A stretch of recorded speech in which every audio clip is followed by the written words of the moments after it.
Iran US இஸ்ரேலோட வார் வந்து 2வது வாரமா தொடர்ந்துகிட்டே இருக்குது. இதுல ஏகப்பட்ட பாதிப்புகள் அவங்கவுங்க தரப்புல இருந்து நடந்துட்டு இருக்கு. இதுல எத்தனை பேர் இறந்துருக்கிறாங்கன்ற கவுண்ட்டை கேட்டீங்கன்னா ஷாக் ஆயிருவீங்க. அந்த மாதிரி ஒரு கவுண்ட் ரிலீஸ் ஆயிருக்குது. பட் ஃபர்ஸ்ட் இருந்த கவுண்ட்டுக்கு இப்ப கம்மியா இருந்தாலும் ஆனா அதனால பாதிக்கப்படுற மக்களோட நிலைமெல்லாம் ரொம்ப மோசமா இருக்குது அப்படின்றது தான் நம்மளால பார்க்க முடியுது. இதுல நேத்து அந்த ஆயில் பேசஸ்லாம் அட்டாக் பண்ணப்பட்டு அதெல்லாம் கொழுந்து விட்டு எரிஞ்சு அதெல்லாம் தீ பிளம்பா இருக்குது. அந்த ஏரியாஸ்லாம் அந்த விஷுவல்ஸ்லாம் நம்மளால பார்க்க முடியல. அந்த அளவுக்கு இருக்குது. அவ்வளோ பொல்யூஷன், அவ்வளோ டேமேஜஸ் இருக்கு. அந்த மாதிரி சம்பவங்கள் நடந்து கொண்டிருக்கிறது. இது எல்லாத்தையுமே கொஞ்சம் டீட்டெயிலாக பார்த்துடலாமே. சேனலுக்கு புதுசாக இருந்தீங்கன்னா சப்ஸ்கிரைப் பண்ணிடுங்க. வீடியோ பார்க்குற அனைவருமே மறக்காம லைக்கும் ஐப்பும் பண்ணீங்கன்னா இந்த வீடியோ பல பேருக்கு போய் சேர்ந்துரும். அந்த உதவியை பண்ணுமாறு கேட்டுக்கொள்கிறேன். இப்போ கண்டென்ட்டுக்குள்ள போயிடலாம். கிட்டத்தட்ட இந்த போர் ஆரம்பிச்சு 2வது வாரத்துக்குள்ள போறோமா, எத்தனை பேர் இறந்துருக்காங்க அப்படின்ற ஒரு தகவல் ரிலீஸ் ஆயிருக்கு. ஸோ ஈரான் அம்பாசிடர் வந்து சொல்லியிருக்கிறார் யுஎன் கிட்ட. அதுல கிட்டத்தட்ட 1332 பேர் 1332 பேர் வந்து இறந்து போயிருக்காங்க இந்த வார் மூலியமா, ஈரான் தரப்புல இருந்து மட்டுமே அப்படின்ற ஒரு தகவலையும் சொல்லியிருக்கிறார். மோர் தென் 1000 பீப்புள்ஸ். ஸோ இதன் வார் மூலியமா 1000க்கு மேற்பட்ட நபர்கள் வந்து இன்ஜூரி, காயங்கள் ஏற்பட்டிருக்கு அப்படின்றது ஈரானோட தரப்பு. அடுத்து லெபனான் ஏரியா இருக்கு இல்லையா, கிட்டத்தட்ட லெபனான்ல 394 பேர் இறந்து போயிருக்காங்க. எப்படி 394 பேர் இறந்து போயிருக்காங்க.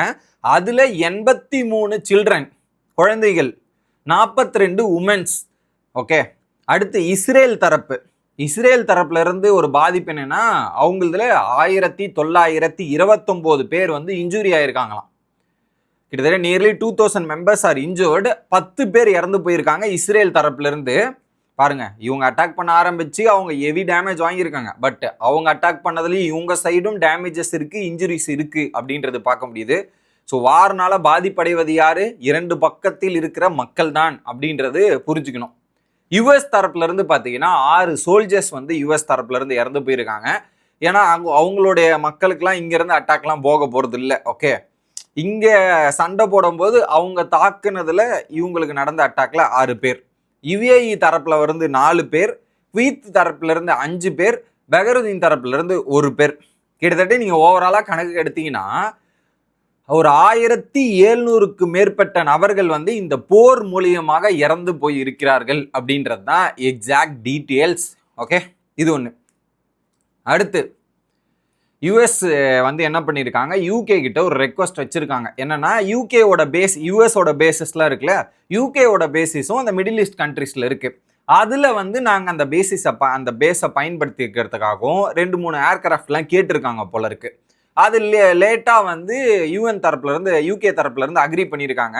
யுஎஸ் B-1 பாம்பர் வந்து அதை வந்து அரைவாயிருக்கு. எது, யூகேவோட பேஸ்ல வந்து அரைவாயி அவங்களுக்கான ஏர்போர்ஸ் ப்ரிப்பரேஷன்லாம் ஒரு பக்கம் ஸ்டார்ட் பண்ணியிருக்காங்க. ஓகே, ஃபர்ஸ்ட் இனிஷியலா டிலே பண்ணிட்டு அதுக்கப்புறம் லேட்டரா வந்து யூகே கொடுத்துருக்குது.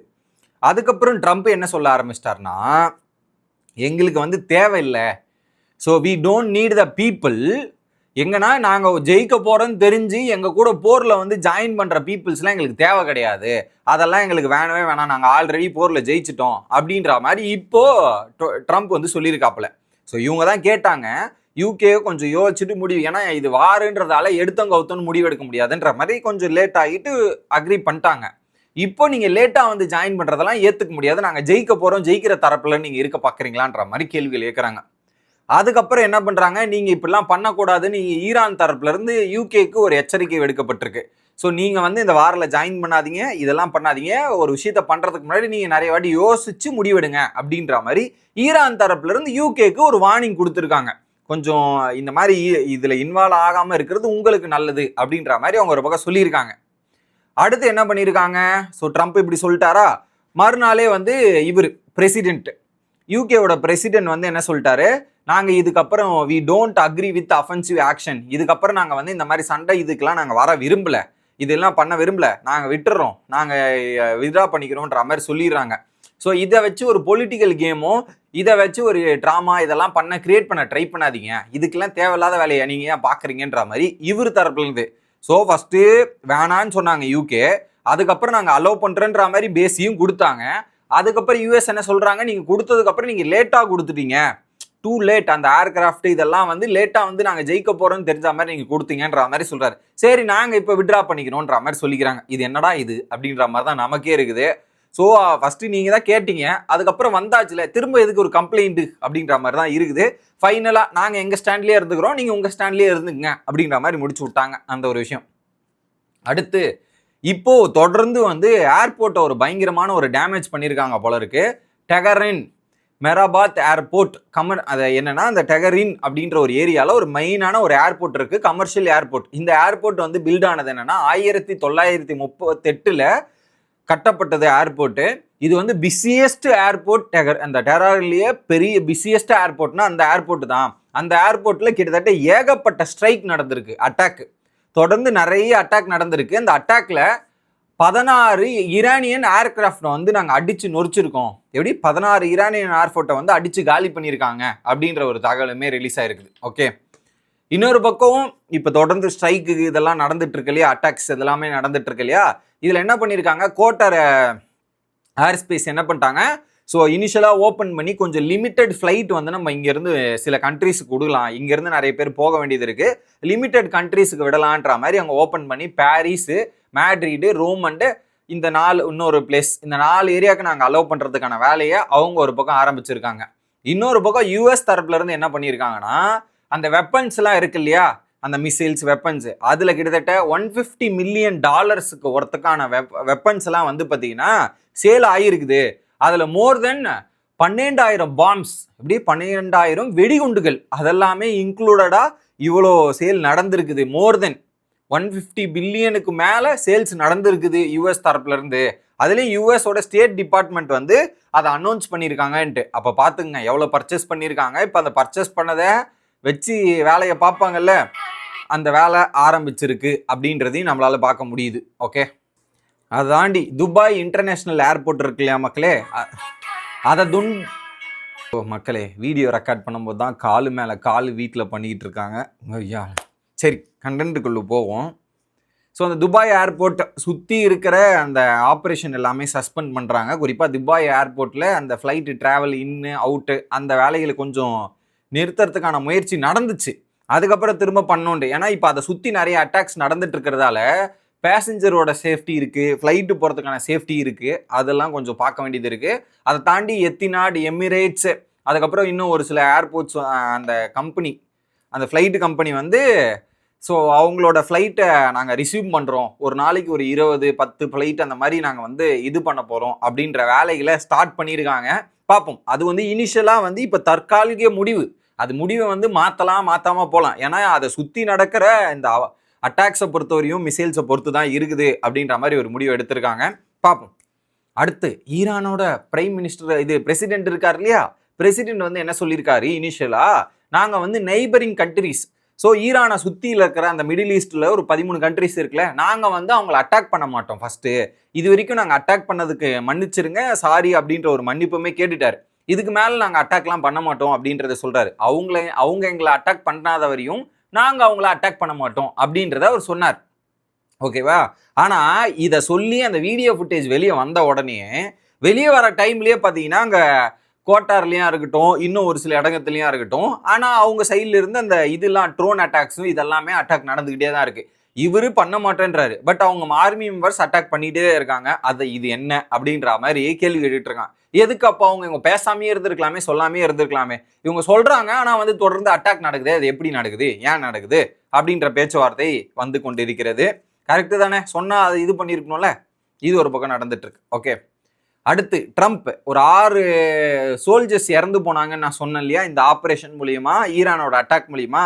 அந்த 6 பேரோட பாடிஸ் ஃப்ளைட் மூலிமா இங்கிருந்து எடுத்துகிட்டு போயிட்டு அங்கே யூஎஸில் ஒரு பேஸில் வந்து பிரசிடென்ட் போயிட்டு அவங்களுக்கு ஒரு மரியாதை, ஸோ இராணுவ மரியாதை அப்படின்ற மாதிரி சொல்லுவாங்கள்ல, அந்த ஒரு மரியாதையை செலுத்தி விட்டு அந்த ஃபேமிலியெல்லாம் மீட் பண்ணியிருக்கிறாரு ட்ரம்ப் அவர்கள்.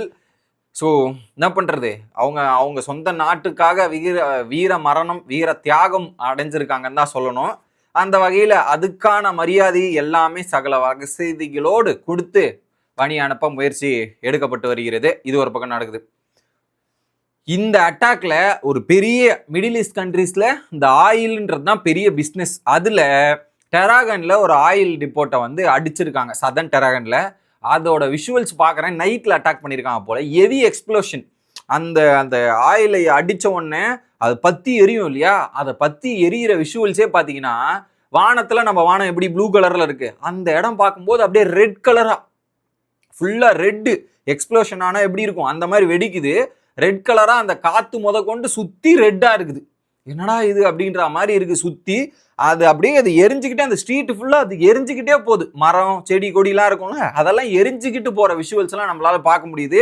அதுல ஒருத்தர் பைக் ஓட்டிக்கிட்டு எஸ்கேப் அந்த எரிஞ்சுக்கிட்டு வர இதுல பிளாட்ஃபார்ம்ல பைக்ல இருந்து ஒருத்தர் எஸ்கேப் ஆகி வர ஃபுட்டேஜ் எல்லாம் பார்த்தேன். என்னடா இது அப்படின்ற மாதிரி தான் இருக்குது. அந்த அளவுக்கு ஒரு பயங்கர எக்ஸ்ப்ளோஷன். அதன் மூலியமா அந்த அந்த ஏரியாவே வந்து பொல்யூட் ஆகி அதை சுவாசிச்சா நமக்கே டேமேஜ் ஆகும். அந்த அளவுக்கு அந்த ஏரியாவில் ஒரு பெரிய டேமேஜ். எண்ணெய் குழாலாம் பயங்கரமா வெடிச்சு செதறிக்குது. இதை இன்னும் அட்டாக் பண்ண ஆரம்பிப்பாங்க போல இருக்கு ஈரான் தரப்புல. ஏன்னா ஈரானோட மெயின் பிஸ்னஸே அந்த ஆயிலை பேஸ் பண்ணி தான். ஈரானோட ஆயில் தான் வந்து சைனா இவங்கெல்லாம் வாங்கிட்டு இருக்காங்க. இப்போ அதுக்கே ஒரு ஆப் அடிச்சு ஒரு பெரிய சம்பவத்தை பண்ணி விட்டுருக்காங்க.